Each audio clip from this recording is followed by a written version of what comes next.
Chapter 10, Eluned's return to the land of the Sais. Eluned missed the kitchens, its order, its function and regularity. She got to hear more, however, as a guard.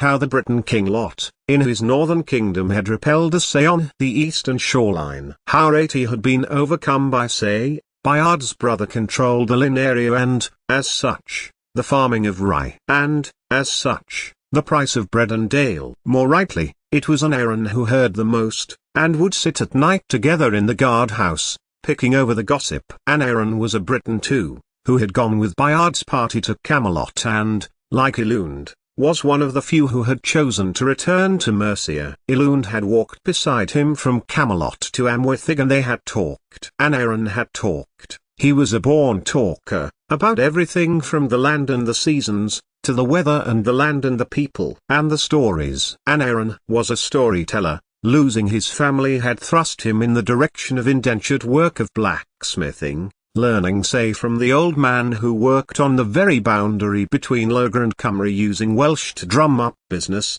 or tell stories to the village children, who would come to the smithy in the winter for its warmth.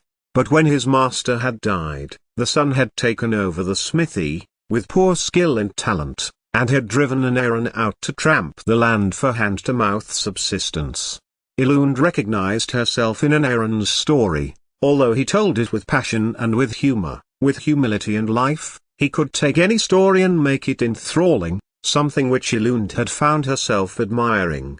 And so, King Bayard was in need of someone to shoe his horses. Aaron had told Eluned and Elfmere, Eluned's say friend who worked in Bayard's palace kitchens, and asked who it was who could better shoe than the great Wayland himself. He had told them, on the night they had returned. I told him, I, a Briton, trained by a man trained by Goifnu himself, for what else would a horse of the island of Britain need but the skill of both Wayland and Goifnu? At this, Aaron smiled to them both, not least because he had been passed an illicit bread piece by Elfmere and they were hiding in the pantry with the baked goods. He broke up his piece and ate a handful, then concluded, King Bayard liked that answer, and gave me a job in the stables. Why did you want to come back? Elfmere asked Aaron. I had no one to go to, no villages left where once I lived, Aaron explained. His voice, where had been lively and happy, had taken on a melancholic tone.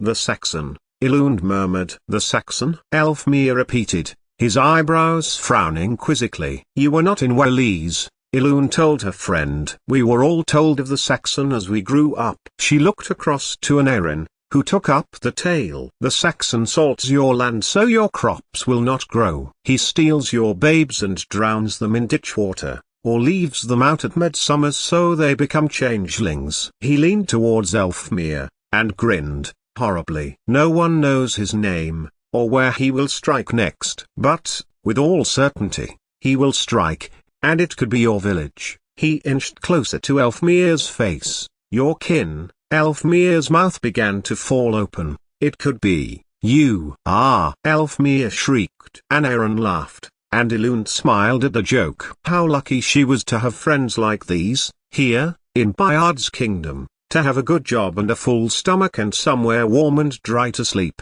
Aaron was not the only person to hear of events outside Mercia however, and the next day, when Edmund, captain of the King's Guard, came to train them, he told them how lucky they were, having been in Wales, that they didn't wake the dragon in the lonely mountain, nor were eaten by the lizard that lived in the Hayfren. Some months later, however, the tale of an enormous beast that could plausibly exist was told to her by an agitated Seren who was worried that it might appear in the skies around Mercia.